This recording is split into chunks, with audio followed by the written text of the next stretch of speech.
마태복음 6장 9절에서 13절 말씀 저와 여러분이 한 절씩 교독하겠습니다.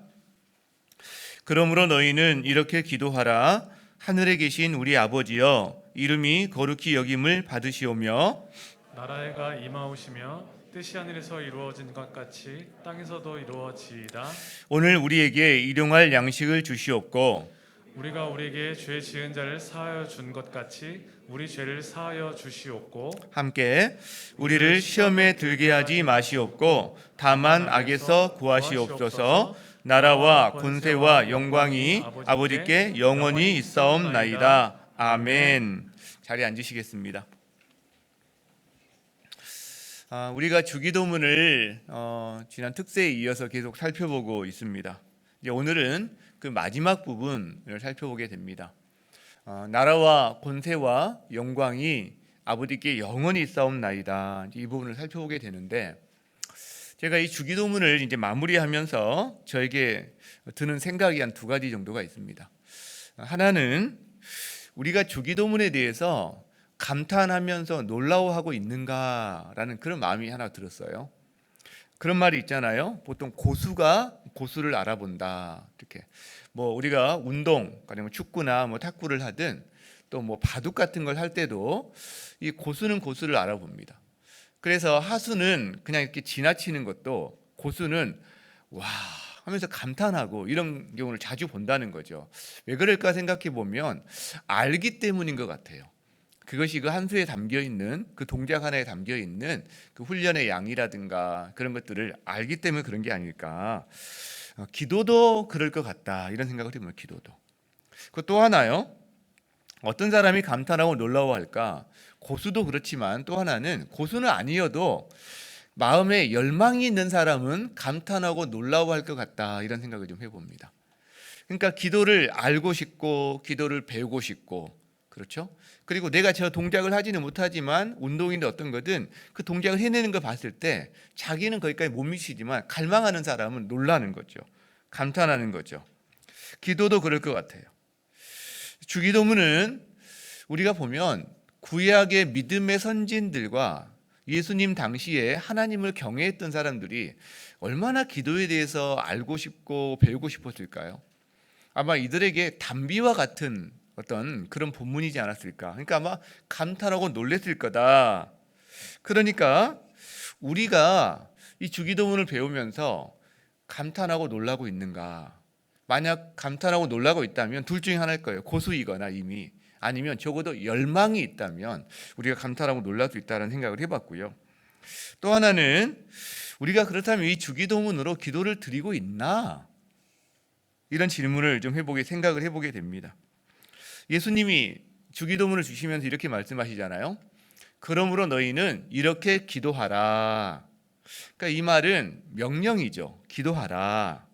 그래서 이렇게 알아라, 이렇게 이해해라, 그리고 거기서 끝나라 이런 말이 아닌 거죠. 그대로 기도를 하라는 거죠.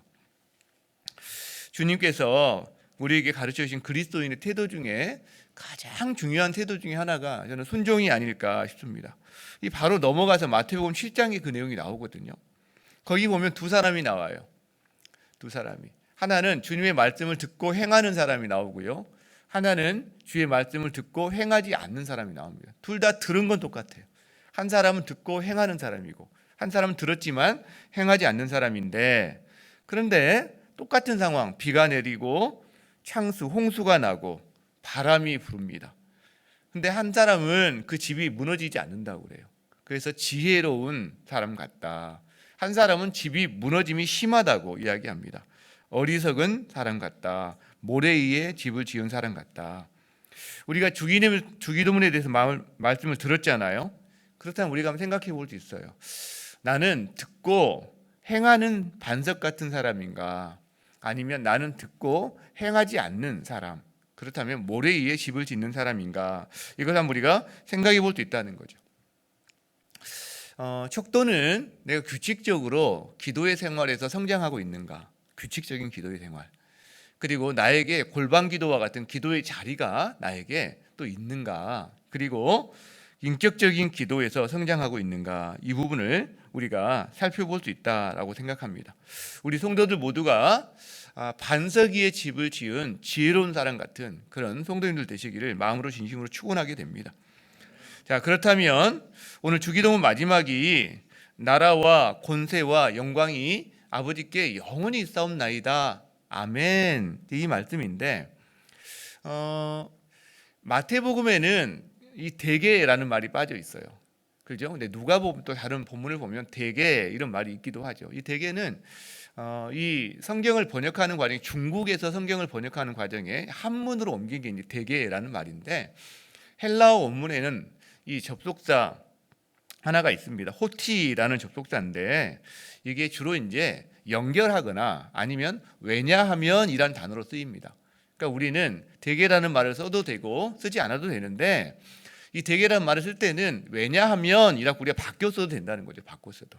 그러니까 이렇게 되는 거죠. 왜냐하면을 넣어서 읽을 수가 있다는 거예요. 왜냐하면 주기도문의 기도를 한 다음에 왜냐하면 나라와 권세와 영광이 아버지께 영원히 있기 때문입니다. 이렇게 우리가 기도할 수 있는 게 바로 송영이 된다는 겁니다. 자, 그렇다면 오늘 주기도문은 참 놀라운 기도, 엄청난 기도인데 감탄할 만한 이 기도를 드릴 수 있는 근거를 우리가 이제 보게 되는데 근거가 이것과 또 다른 하나가 있습니다. 그러면 그 두 가지 근거를 오늘 한번 같이 살펴보기를 원합니다. 우리가 주님의 기도를 할 수 있는 이유, 첫 번째 이유 따라합니다. 나라와 권세와 영광이 아버지께 영원히 있기 때문이다.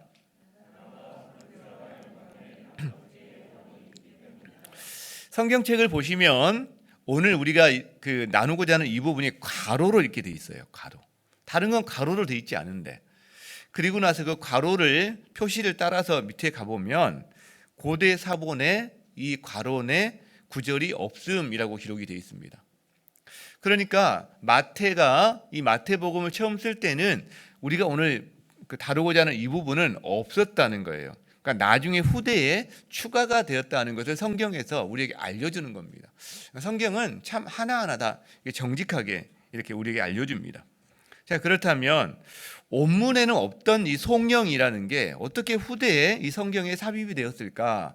이게 궁금해지는데 유대교 전통에서 회중들이 기도를 쫙 부르면요 마지막에 제사장이 회중의 기도를 받아서 하나님께 시편이라는 데 보면 나라와 영원한 권세가 아버지께 있으면 하나님께 있습니다. 이런 송영을 드립니다. 이게 이제 유대교 전통에서의 어떤 기도의 전통 중에 하나입니다. 그 우리가 추측해 보기는 이렇게 가능한 거죠. 초대교회에서 예배를 드릴 때마다 주님이 가르치신 이 기도문을 했을 거란 말이에요.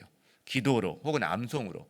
그리고 나서 이 전통에 따라서 이들이 이 송영을 부른 거죠. 같이. 나라와 권세와 영광이 아버지께 영원히 있습니다. 이제 송영을 부르다 보니까 나중에는 아예 이거를 삽입을 하게 된 거죠. 그런 과정에서. 이렇게 우리가 추측할 수 있습니다. 요아킴 에레미야스라는 참 유명한 어떤 최고의 신약학자 중에 한 명인데 이분이 있는데 이런 말을 했어요. 예수님은 주기도문에서 송영을 말씀하지 않았지만 송영을 드리는 것에 대해서는 찬성했음이 분명하다 이런 말을 합니다. 그러니까 이게 성경에 기록 들어가 있다고 해서 문제는 없다라는 거죠. 자, 그렇다면 이 놀라운 주님의 기도를 드릴 수 있는 이유 그게 앞에 기도를 쭉 한 다음에 하나님 나라를 구하고 우리의 필요를 구하고 왜냐하면 나라와 권세와 영광은 아버지께 영원히 있기 때문입니다 라고 말하고 있는데 이렇게 되는 거죠. 아버지 우리에게 일용할 양식 주시기를 우리에게 일용할 양식을 주옵소서. 왜냐하면 나라는 아버지께 영원히 있기 때문입니다. 아버지 우리의 죄를 사하여 주옵소서. 왜냐하면 죄 사함의 권세가 아버지께 영원히 있기 때문입니다. 이렇게 연결될 수 있다라는 겁니다. 그러니까 근거가 된다는 거예요. 근거. 자, 이 송영은요 하나님이 전부라는 것을 인정하는 사람이 드릴 수 있는 송영이기도 합니다. 그러니까 초대교회 공동체 가운데 유대인 기독교 공동체가 참 많았어요. 근데 그들은 동족으로부터 배척을 당했습니다. 어떤 경우는 재산을 몰수당했습니다. 그리고 심지어는 목숨을 핍박을 참 많이 받았는데, 근데 그들이 이 송영을 드린단 말이에요. 주로 이 유대인 기독교 공동체에서 비롯된 거라, 이게 이 송영이다. 그렇죠? 그들의 기도 전통 가운데 있기 때문에. 근데 이들은 예배당도 없었어요. 신학교 나온 목회자도 없었습니다. 그리고 이들은 성경책도 사실 없었습니다. 근데 어떻게 이 송영을 드릴 수 있었을까 생각해 보면, 그들은 영적인 눈이 떠진 사람들이었다는 거죠. 즉 진짜 나라와 권세와 영광이 세상에 있지 않고 하나님께 있다는 것을 이들은 믿음의 눈을 들어 바라보았던 사람들이다. 즉 모든 것이 하나님께 속한 것을 믿었던 사람들이다라는 거죠. 그러니까요, 우리가 알 수 있는 건 뭐냐면, 영적인 눈이 떠진 사람, 다른 말로 하면 또 성령의 사람이 이 주기도문과 이 송영을 할 수 있다라고 우리가 알 수 있다는 겁니다. 많은 사람들 생각해 보세요. 세상 사람들, 자기 안에 영적인 눈이 떠지지 않은 사람들이 나라나 권세나 영광이 어디 있다고 믿을까요?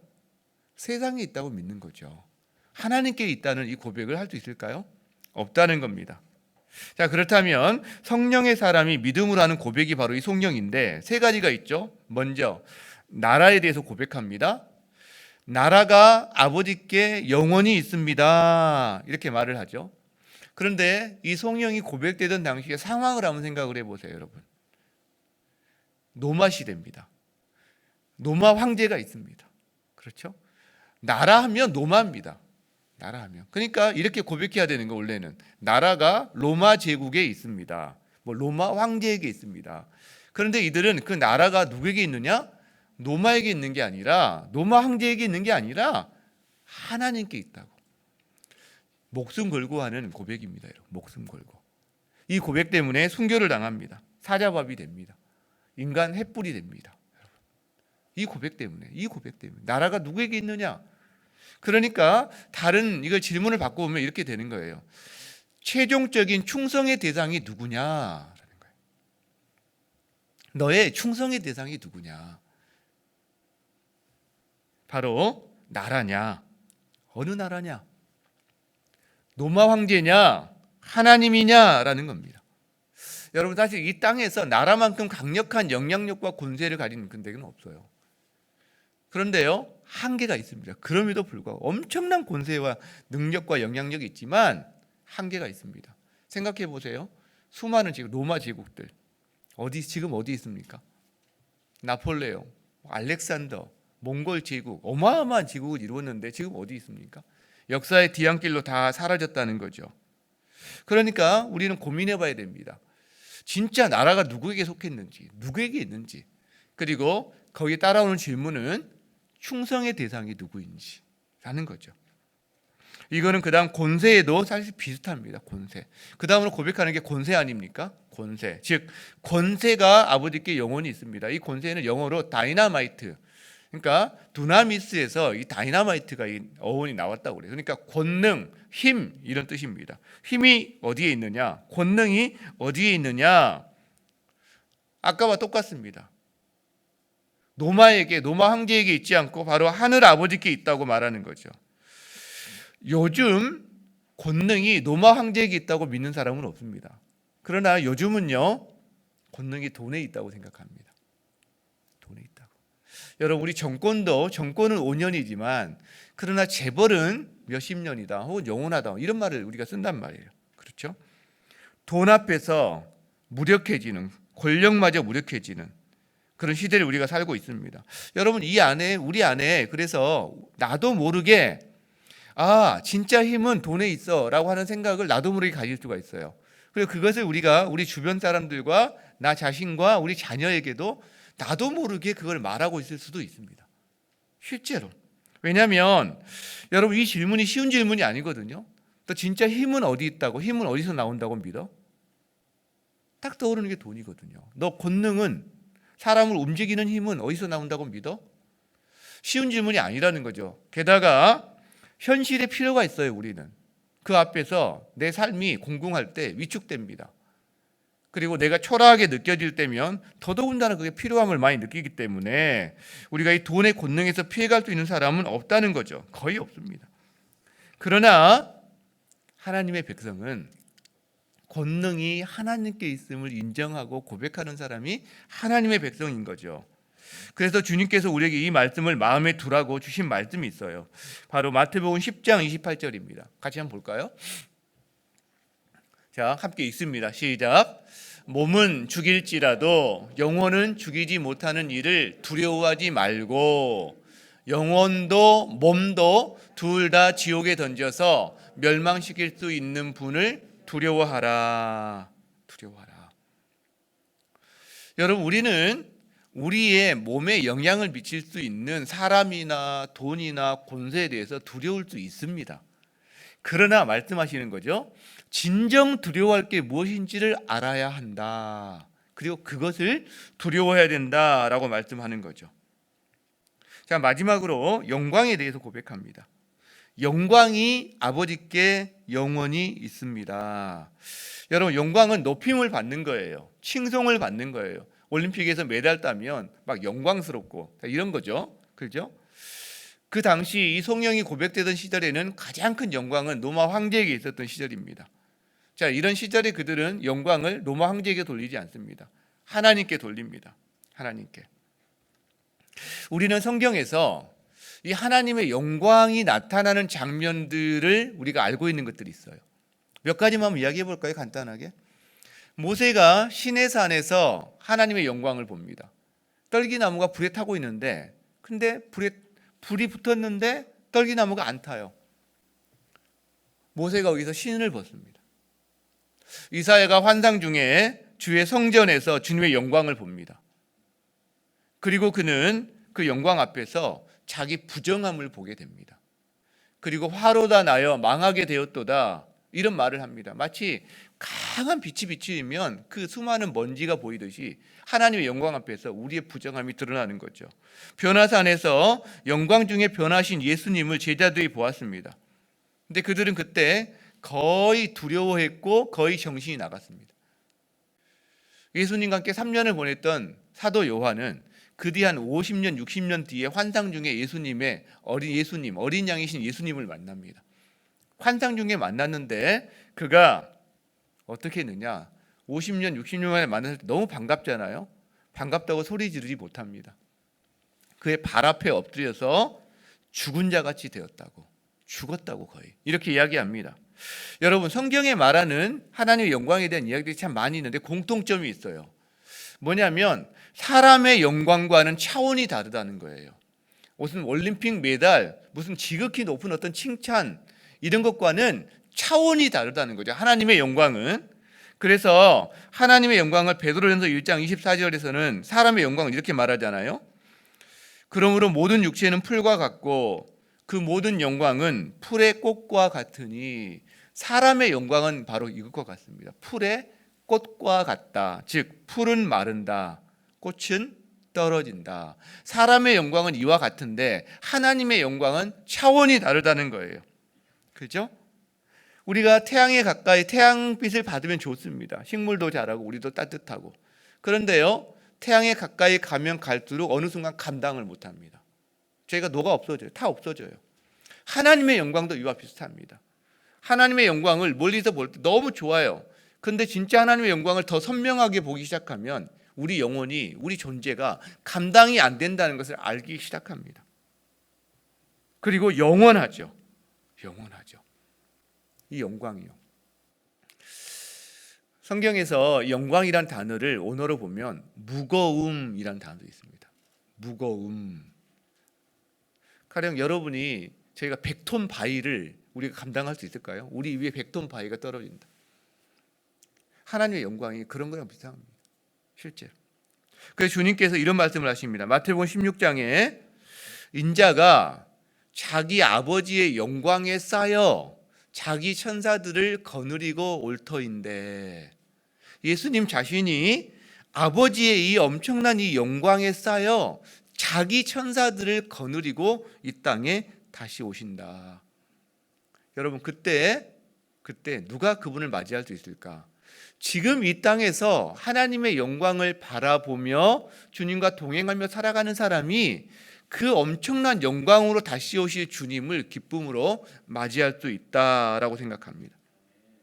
그래서 오늘 이 고백, 나라와 권세와 영광이 아버지께 영원히 있습니다. 여러분, 이 고백을 할 수 있는 사람은 정말 복된 사람입니다. 그리스도인이 또한 이 고백을 할 수 있다는 거죠. 여러분, 이 고백은요, 나라나 권세나 영광이 세상에 있지 않고, 세상에 있지 않습니다. 누구에게 있습니다? 아버지께 있습니다. 그러므로 나의 절대적인 충성의 대상은 누구입니다? 아버지입니다. 하나님입니다. 이 고백이 함께 있다는 거예요. 이 고백을 하는 사람이 정말 복된 사람인 줄 믿습니다. 여러분 안에 이 고백이 넘쳐나기를 주의 이름으로 축원합니다. 자, 그런데 이것이 우리가 주기도문을 할 수 있는 정말 큰 근거인데 또 한 가지가 더 있어요. 자, 우리가 주님의 기도를 할 수 있는 이유 하나 더 따라합니다. 하늘 아버지께서 아시기 때문이다. 여러분, 집에 가셔서 주기도문 있는 이 마태복음 6장을 처음부터 끝까지 한번 살펴보세요. 굉장히 재미있고 참 마음이 뜨거워집니다. 이게 처음에 예수님께서 구제와 기도와 금식에 대한 영적 훈련 세 가지에 대한 이야기를 하시면서 기도에 대한 말씀을 하시고, 그 다음에 이것도 전체적으로 요약해서 다시 한번 하시는 말씀들이 6장 정체가 나오거든요. 자, 그런데 재미있는 구조가 발견이 되는데, 저도 이게 말씀 연구하다 이걸 보고 참 기뻤는데요. 9절 13절이 주기도문입니다. 근데 이 주기도문과 똑같은 구조가 하나가 더 나옵니다. 이 6장, 마태복음 6장 안에 33절에 나와요. 33절에. 그러니까 33절 한 절이 주기도문을 압축해 놓은 겁니다. 어떻게 보면. 33절 한번 볼까요? 자, 그런즉 같이 읽겠습니다. 시작. 그런즉 너희는 먼저 그의 나라와 그의 의를 구하라. 그리하면 이 모든 것을 너희에게 더하시리라. 자, 먼저 하나님의 나라, 하나님의 의를 구하래요. 그러면 너희에게 모든 것이 주어질 것이다. 이 모든 것은 앞에 보면 먹을 것, 마실 것, 입을 것, 우리의 모든 필요에 대한 이야기를 하고 있습니다. 이것이 주어질 것이다. 이 말이 33절 말씀이에요. 자, 그런데 이게 주기도문과 똑같다. 어떻게 가느냐? 주기도문에서 어떻게 하죠? 하나님에 대한 것 세 가지를 먼저 이야기합니다. 하나님의 이름, 하나님의 나라, 하나님의 뜻을 구하라. 그런 다음에 세 가지 우리의 필요가 나옵니다. 일용할 양식, 일용할 용서, 일용할 보호. 여러분, 33절에서 먼저 그의 나라와 그의 의를 구하라고 했는데 주기도문의 앞에 세 가지가 먼저 나와요. 똑같은 구조입니다. 순서가 같아요. 그런데 한 가지, 그렇게 기도할 수 있는 이유도 동일하게 나타납니다. 자, 주기도문을 보면 이렇게 시작하거든요. 그러므로. 여러분, 그러므로가 나왔다는 것은 앞에 무슨 내용이 있다는 거예요. 앞에 뭐가 있고 그러므로 이렇게 해라 이렇게 나오는 거거든요. 그러므로가 있으면 항상 앞을 봐야 됩니다. 이게 무슨 내용인지. 자, 9절 앞은 8절이거든요. 8절을 봅시다. 8절에 뭐가 있는지. 8절에 자, 그러므로 그런 다음에 딱 나오고 하나님 너희 아버지께서 아셔 이렇게 나와요. 하나님 너희 아버지께서 아셔. 그다음에 9절에 그러므로 너희는 이렇게 기도해라 이렇게 나오는 거예요. 자, 33절도 그런즉 이렇게 시작이 되거든요. 그 말은 앞에 32절 이상 그 이상을 봐야 된다는 거예요. 32절 어떻게 시작하죠? 32절에 하늘 아버지께서 아셔 이렇게 나옵니다. 하늘 아버지. 여러분 똑같아요. 9절부터 13절과 33절이 같고요. 9절 앞에 있는 8절과 33절 앞에 있는 32절이 똑같은 내용이 나옵니다. 하늘 아버지께서 아신다. 그러므로 이렇게 기도해라. 뒤에도 하늘 아버지께서 아신다. 그러므로 먼저 너희는 그의 나라와 그의 의를 구하라. 이렇게 나오는 거예요. 여러분 공통점이 뭐예요? 아신다는 거예요. 아신다. 아신다라는 거예요, 여러분. 누가? 너희의 하늘 아버지께서 아신다. 무엇을 아신다? 너희에게 있어야 할 모든 것을 아신다. 이렇게 말씀하세요. 다시 한번 정리해 볼까요? 공통점이 아신다예요. 아신다. 근데 누가 아신다고요? 너희의 하늘 아버지께서 아신대요. 무엇을 아신다고? 무엇을? 너희에게 있어야 할 모든 것을 아신대요. 아신대요. 여러분. 이것이 있고 나서 그 다음에 그러므로 이렇게 기도하라 나오는 거예요. 그러므로 너희는 먼저 그의 나라와 그의 의를 구하라 이렇게 나오는 거예요. 그러니까 이게 근거가 되는 거예요. 하늘 아버지께서 다 아셔. 그러니까 너희는 이렇게 기도할 수 있어.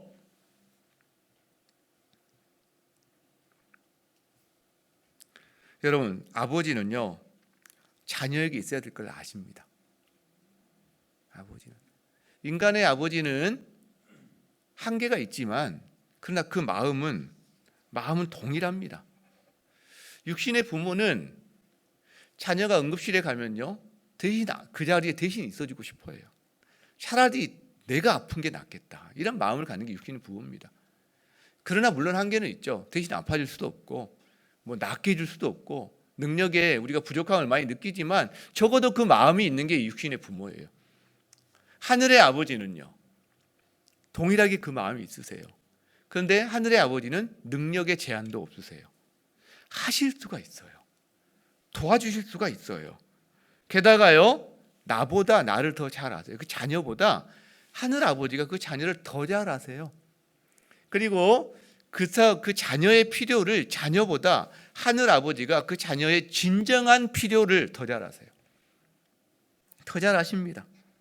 그러니까 우리는 하늘 아버지가 계시기 때문에 기도할 수 있고 하늘 아버지가 계시기 때문에 먼저 그의 나라와 그의 의를 구할 수 있다는 거죠. 여러분 믿으십니까? 근데 여기서 멈추지 않습니다. 하나가 더 있어요. 그리고 나서요 뭐라고 하시느냐?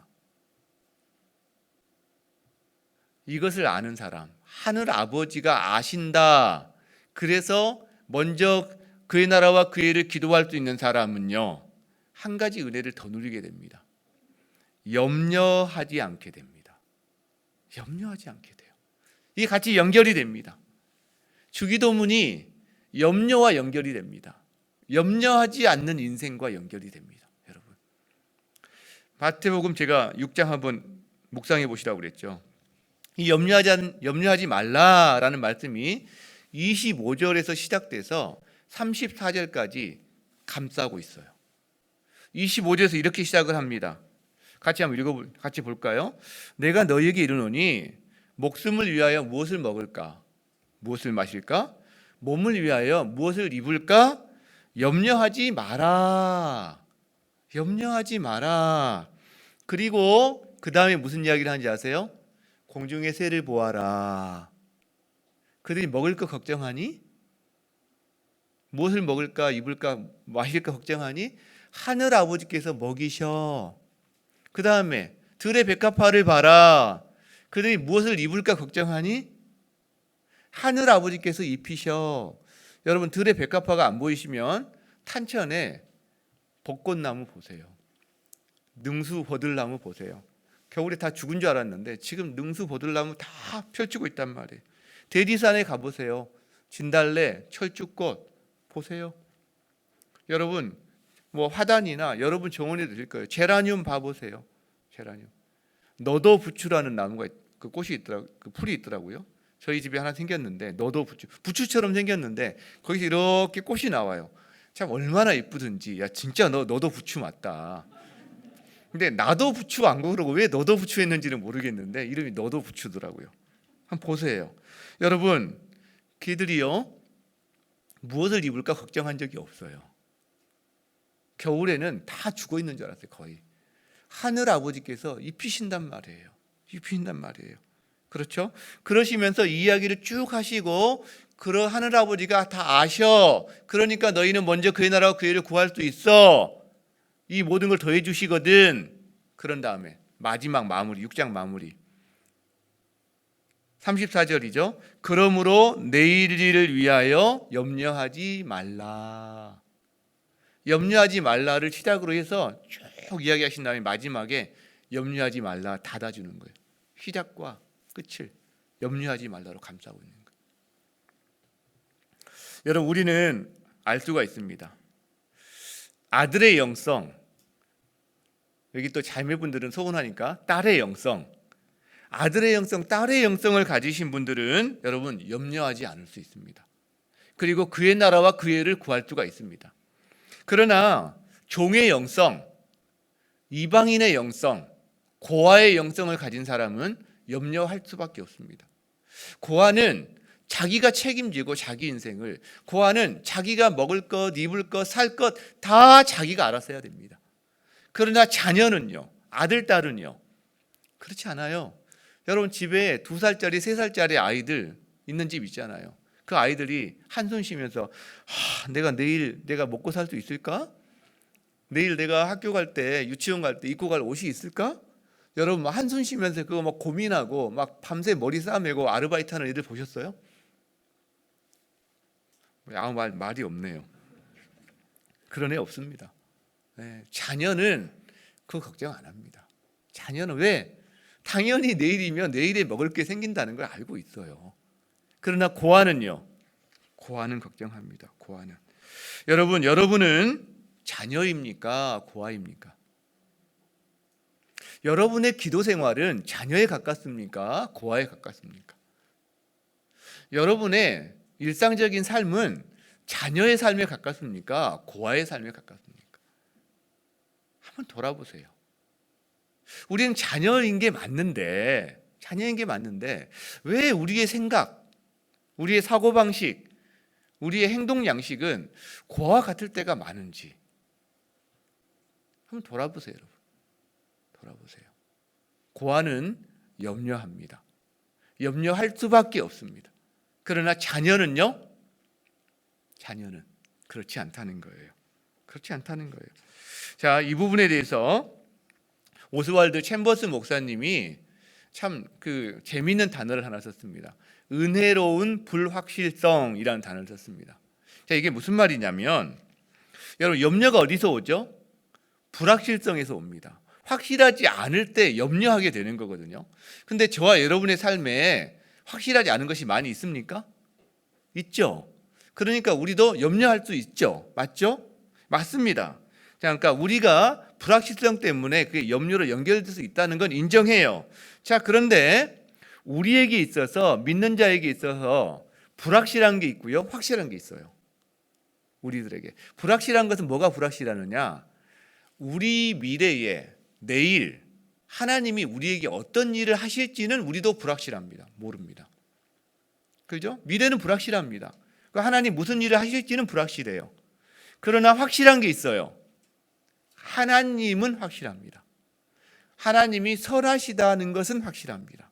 하나님이 우리의 아버지시라는 것은 확실합니다. 여러분, 그렇기 때문에 불확실하지만 은혜가 있는 거예요. 즉 은혜로운 불확실성이 있는 거예요. 그러나 세상 사람은요, 불확실성 가운데 살거든요. 자기 자신의 미래 앞에 무슨 일이 벌어날지 모릅니다. 불확실성이에요. 그런데 이들에게 하나님 아버지가 그들에게 아버지시라는 것, 선하시다는 것, 이들이 확실합니까? 그렇지 않아요. 은혜로운이 빠집니다. 그냥 불확실성 속에 사는 거고요. 우리 그리스도인은 은혜로운 불확실성 속에서 살아가는 거죠. 그러니까 고아들은, 이방인들은 불확실성 속에서 염려하고 삽니다. 그러나 그리스도인들은 불확실성 속에 있어요. 그러나 은혜로운 불확실성 속에 있기 때문에 우리는 염려하지 않을 수가 있습니다. 불확실성 속에서는 약간 염려해요. 그러나 하나님을 바라볼 때, 그분이 아버지시고 선하시고 바라보면 우리가 염려하지 않게 되는 거죠. 우리가 이방인처럼 염려하지 않을 수 있는 것은 무엇 때문이다? 하늘 아버지께서 아시기 때문이다라는 거죠. 하늘 아버지께서 아시기 때문이다. 이 은혜가 여러분 삶에 있는 근심과 염려를 몰아내고 또 그걸 극복하는 은혜의 통로가 되기를 주의 이름으로 축원합니다. 말씀을 마무리하고자 합니다. 우리가 주기도문 지금 전체를 살펴보았어요. 근데 제가 우연히 누군가 우루과이 성당벽에 써 놓았다는 주기도문을 이렇게 발견한 적이 있어요. 그 읽어보다가 참 맞다. 이걸 어떻게 이렇게 촌철살인처럼 정리했을까 하고 제가 가져와 봤습니다. 한번 여러분 읽어드릴 거예요. 하늘에 계신 이라고, 하늘에 계신 우리 아버지, 이거 하나하나 이제 가지고 이제 다시 만든 겁니다. 하늘에 계신 이라고 하지 말라. 세상 일에만 관심을 두고 있다면. 우리라고 말하지 말라. 너 혼자만을 위해 살고 있다면. 아버지라고 부르지 말라. 아들, 딸처럼 살고 있지 않다면. 아버지의 이름을 거룩하게 하시며 라고 기도하지 말라. 입술로는 하나님을 부르지만 마음은 멀리 있다면. 아버지의 나라가 오게 하시며 라고 기도하지 말라. 하나님 나라와 세상 나라를 혼동하고 있다면. 아버지의 뜻이 땅에서도 이루어지게 하소서라고 기도하지 말라. 그 뜻을 위해 고통받을 각오가 되어 있지 않다면. 오늘 우리에게 일용할 양식을 주시고 라고 기도하지 말라. 배고픈 사람들에 대해 아무런 관심이 없다면. 우리가 우리에게 잘못한 사람을 용서한 것 같이 우리 죄를 용서하여 주시고 라고 기도하지 말라. 누군가에게 아직도 앙심을 품고 있다면.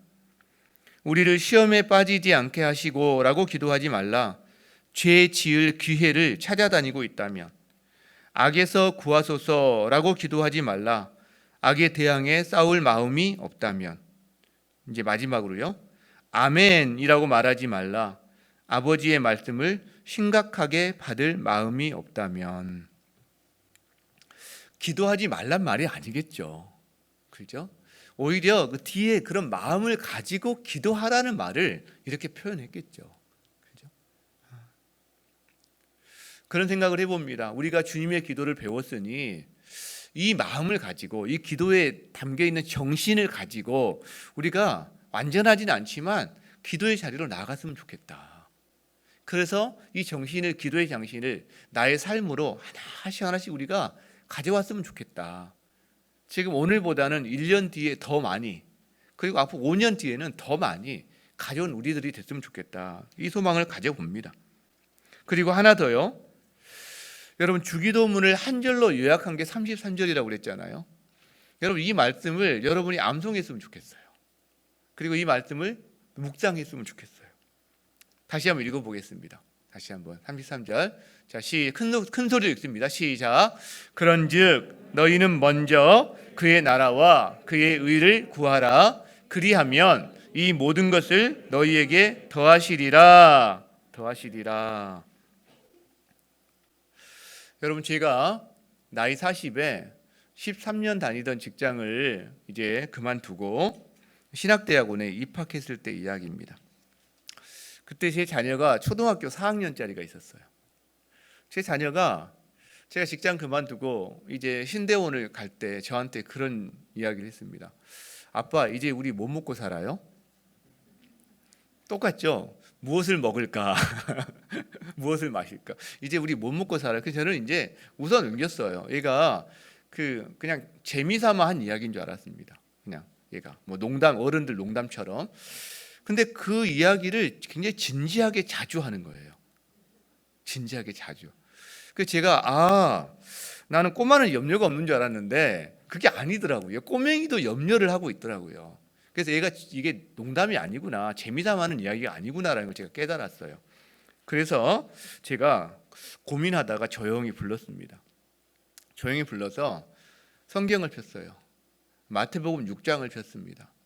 마태복음 6장을 한 절 한 절 같이 읽어 나가면서 끝까지 6장 전체를 가지고 설명을 했어요. 같이. 오늘 우리 성경이 오늘 이렇게 나누듯이 설명을 했어요. 들의 백합화, 공중의 새. 그러면서 마태복음 6장 33절에서 제가 제 자녀에게 그런 말을 했습니다. 아빠는 믿어. 아빠는 이 마태복음 마륙33, 여러분 마륙33으로 외우면 됩니다. 마륙33. 마태복음 6장 33절 말씀이 아빠는 진리인 것을 믿어. 하나님이 이렇게 하신다는 것을 아빠는 믿어. 이제 너의 인생 가운데 이것이 이루어지는 것을 보게 될 거야. 네가 정말 많이 경험하게 될 거야. 여러분 그 말씀으로 이 아이에게 제가 권면했던 생각이 나요. 이 아이가 그 한 번으로 끝났겠어요? 사실은 뭐 그거 했다고 불안이 다 사라졌겠어요? 그렇지만 그 뒤에 이 아이가 하나님의 풍성함을 누릴 때마다, 이 모든 것을 더하시는 은혜를 누릴 때마다 봐라, 이 말씀이 이루어지지 라고 지금도요 끊임없이 이 이야기를 계속하고 있는 거예요. 이 말씀이 이루어지고 있지 않니? 이렇게 이루어졌다니 너의 인생 가운데, 우리 가족 가운데. 저는 성도 여러분을 축복하고 싶어요. 9절에서 13절 주기도문, 그리고 한 절 요약인 33절 이 말씀을 믿고 이 말씀을 기도하고 이 말씀을 의지해서 살아가는 자는 이 말씀의 은혜를 누리게 될 겁니다. 그래서 이 말씀을 기도하는 자는 두 가지 은혜를 누리게 될 거예요. 하나는요, 이 모든 것을 너희에게 더하시리라 라는 게 무엇인지를 누리게 될 겁니다. 그 은혜가 여러분에게 있기를 축복합니다. 그리고 또 하나는요, 염려에서 자유롭게 된다는 게 무엇인지를 여러분 누리시게 될 거예요. 염려에서 자유롭게 된다. 우리가 염려가 없을 수는 없어요. 그러나 염려하지 않을 수 있는 은혜가 있어요, 여러분. 이 은혜가 무엇인지를 누리는 여러분 되시기를 바랍니다. 여러분 자신이 이걸 누릴 때 여러분 가정이 함께 또 누리게 되고, 그러면 여러분의 자녀도 이 말씀의 권세와 능력을 누리게 될 거예요. 그때 믿음의 전수가 일어날 줄 믿습니다. 이 은혜가 여러분 자신과 여러분 가정에 가득하기를 주의 이름으로 축원합니다. 우리 그 말씀을 가지고 함께 좀 묵상하면서 기도했으면 좋겠습니다. 반주에 맞춰서 한 2분 정도 여러분 하나님 말씀을 곰곰이 되새기세요. 그리고 하나님 앞에 한 가지라도 결단할 수 있다면 이 시간에 하나님께 여러분 의지로 하나님께 나아가세요. 듣고 좋았어, 은혜로웠어. 여러분 평생 그렇게 살면 안 됩니다. 한 가지라도 하나님 앞에 결단하세요. 그걸 주님 제가 이렇게 해볼게요, 도와주세요. 저 변화되고 싶어요. 이 시간 주신 말씀을 가지고 함께 기도하며 나아갑니다. 기도하시겠습니다.